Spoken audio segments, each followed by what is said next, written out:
Hi, my name is Jane Powell. Welcome to Community Connections, brought to you by the Greater Kanawha Valley Foundation. This is a show showcasing community involvement. We've got a treat today. Our guest is from the West Virginia Symphony Orchestra, Amanda McDonald. Thank you so much for being here. Thank you so much for having me, Jane. So Amanda, you are the marketing director. Yes. So you're going to tell us about all of the good things happening at the West Virginia Symphony, and I just can't wait to hear. Yeah, and we've got a lot of things going on. It's been a very busy year so far, and we're looking forward to a busy second half of the season as well. Okay, so I guess one of the biggest things that you're doing right now is searching for a new conductor. We are. Actually last summer we opened applications for our next music director. From the open applications we received 80 different applicants. Wow. Those applications went through several rounds through our search committee, and the committee finally finalized 6 different candidates.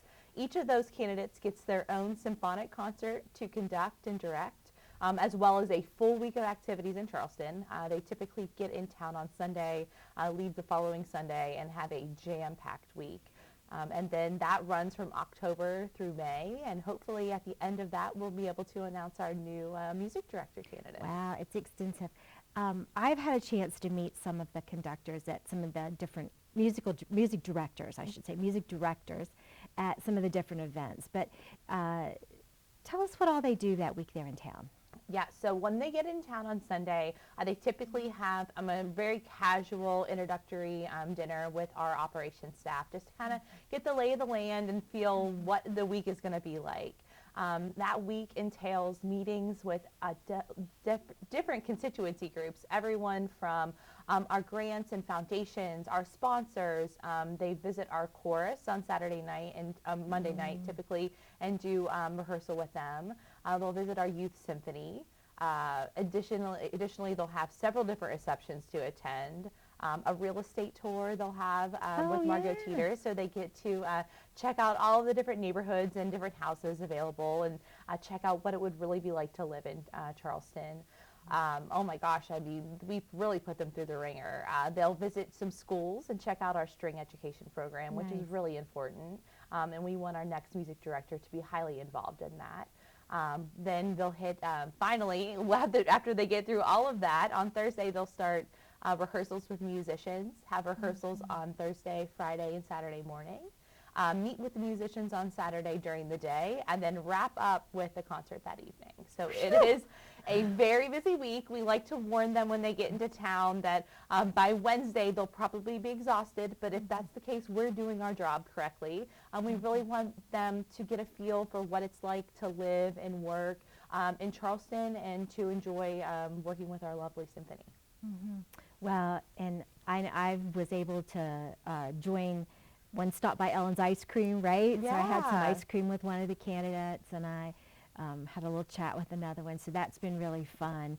And it's very informal and easy, and just a nice way to get them to be knowledgeable about our community. Yeah, and it's really important for us as a staff to make sure that they have a wide range of events to attend.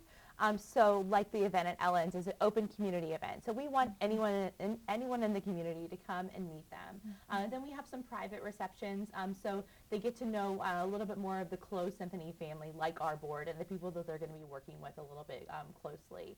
And then again, just visiting the schools. So it's really important that they see all of the different facets of what life is like in Charleston, what life is like with the West Virginia Symphony, and all of the people that are important to us, and that the symphony is important to as well. So it's a very busy week. It's a very big task to be the music director of the WVSO, and we're putting these candidates through the ringer, but so far we've had 3 really great candidates, and we look forward to 3 really great more before we make our final decision. And they are from, I'm sure your 80 candidate applications are from all over the country, but these candidates are from everywhere. Oh yeah, I mean, so I think during the initial applicant process, I think we had international candidates as well. So they really were coming from all over. And our 6 finalists come from all over the country, everywhere from New York City, Maine, Texas, Georgia, and then we even have a local candidate as well too. So it's a really great mix of candidates, really great mix of conductors. They each have their own style and flair to things, and have been able to actually program their own concerts. So this past Saturday, Fawad Fakari was our candidate, and he actually was able to put a piece that he composed on the program. Wow. So they're putting a little bit of their personality. Scott Woodard, when he visited in November, who's our local candidate, had several pieces that included the chorus as well, which is a really big part of the orchestra. So putting them into something to where they can really showcase their greatest efforts and greatest positives is a really important thing too. So it's making sure that they get the best light for our audience and for the community. So they're working hard on their audition week, so to speak, and you're working hard to get them ready, but you're doing a lot more than that. The Symphony has other things going on. We do. We've had a really great pop season so far too, which is always a really big favorite of mine personally. I think it's a really great way for people that aren't as familiar with classical music to kind of dip their toe into what it's like to attending a WVSO concert. And we've had a really good one so far. In October, we had a collaboration with Footmad and brought in Callan, a Welsh-Irish band. And then we look forward to our next concert in February, which will bring Soulful to the stage. So Soulful brings music, pop and R&B music from the early 60s all the way to 2000. So we have everything from Smokey Robinson to Outkast. Nice. With vocalists on the stage. It'll be a really fun show. I'm really looking forward to it. And then opening that show actually will be a performance by the Martin Luther King Jr. Male Chorus too. So they'll have a 20-minute performance at the beginning of the show, and then we'll kick right off into the pop music. And it's always a treat to hear the chorus. Yeah, and this has been something that we, through our DEI initiatives, have really tried to focus on, making sure we bring different groups to the stage. And we have been so lucky to be able to connect with the chorus. And we are really, really excited to have them on stage before this big performance. It's going to be a really great show, and I'm really looking forward to it. Yeah, it sounds like it'll be a good one. They're all good. That's for sure, yeah. But it'll be one that you can kind of stand up and dance to in the aisles, I think. Gives a new meaning to a classical concert. For sure, yeah. And then we'll actually wrap up our Pops concerts too this season in March with a Blockbuster Adventures concert. So we've done John Williams shows in the past, and this is kind of a takeoff of that, but this will be music from your favorite big movie blockbusters. So everything from Indiana Jones to Harry Potter, Star Wars. I mean, you think of it as a big blockbuster with a big, larger-than-life score. We'll have it on stage. Oh, yeah. Oh, really fun. Yeah, I love it. I just love it. So I think my first, and probably most kids' first introduction to classical music was Bugs Bunny. Yes, yes, yes. But other than Bugs Bunny, the Symphony works very hard to educate the schools. And you referenced that when you were talking about the musical directors tours. But tell me some of the things that you're doing to educate students. So we work with Kanawha County Schools and have an in-school string educator program. We reach schools throughout the county in 3rd, 4th, 5th, 6th graders, and we really work with them from the very beginning stages of what it's like to hold an instrument, play those first notes, and then we typically wrap up each year with an all-county strings performance on the Clay Center stage. So it's a really fun time for these kids who at the beginning of the school year may have never touched or seen an instrument before, to really have a full circle experience with our educators to actually play in front of a full audience. Last year was the biggest audience I think we've ever had at the Clay Center, almost packed the full house, and really see what it's like to sit on that stage and be a musician.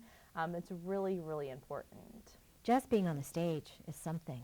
Oh yeah, and it's a beautiful venue that we're so lucky to have, and to be able to see again the transformation from the kids from the very beginning in the fall to when they step on that stage in the spring is pretty amazing. To see not only their talents grow, but their confidence grow as well it's something to be seen. That's for sure.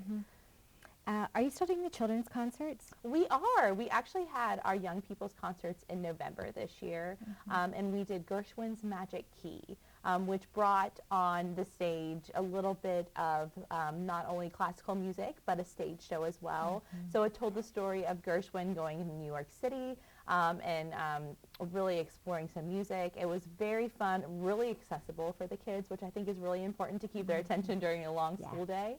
But that was really well attended. We had performances in Charleston, Clarksburg, and Parkersburg. So we were all over the state with that, which we really aimed to be, the West Virginia Symphony Orchestra. So not only in Charleston, but trying to reach those other parts of the state, which was really well received. Right. Okay, so we've got a music director search. There's an education program. There's youth concerts. What else is going on? Well, we've got some really fun public events that'll be happening.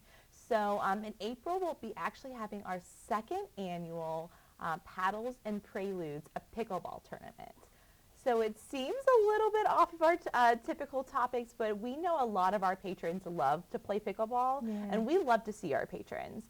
So with our friends with AARP West Virginia, we've come together and created a pickleball tournament at the Charleston Tennis Club. Last year was very successful, and we look forward to doing another successful event this year. Registration will be open soon, and it's a really fun day, again, with lots of pickleball, your symphony friends, some food and drink, and good fellowship for the day.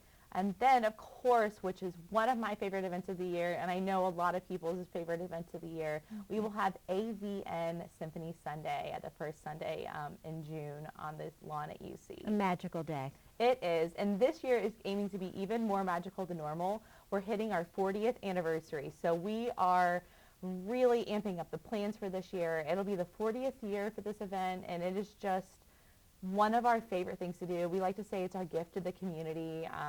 Because it's a free event. It is. It's a free event. We have community groups on the stage throughout the day and then end the evening with a beautiful symphony concert, a lot of pop music, a lot of things that are really accessible to people.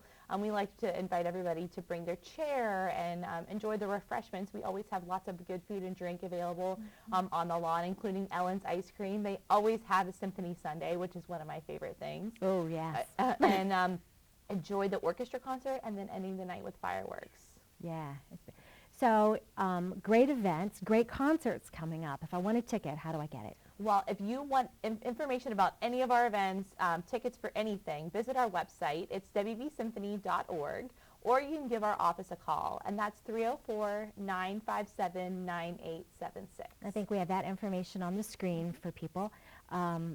And I can buy individual concert tickets, I can buy a series of tickets, or I can just make a donation. Yeah, and we would love all of that would be lovely. We're always looking to add more subscribers to our family. And again, individual tickets for the rest of the concerts for the season are on sale. Everything's really reasonably priced. We start at $13 for our symphonic concerts and $19 for the pops. So for a date night out, you really can't beat it, especially for a beautiful performance in a beautiful venue. The Clay Center really, again, is top notch with the acoustics and the views, and it's just, we are really happy to be able to perform there and to perform all of our variety of concerts. I can't wait. Lots of good things happening. Good luck with the search. Thank you. We'll have to come back and introduce the new person. Yeah, I when they're cannot chosen. wait. Yeah, so Amanda, thank you so much for being here. Thank you. Thank you guys for joining us. This has been Community Connections, brought to you by the Greater Kanawha Valley Foundation. We'll see you next time.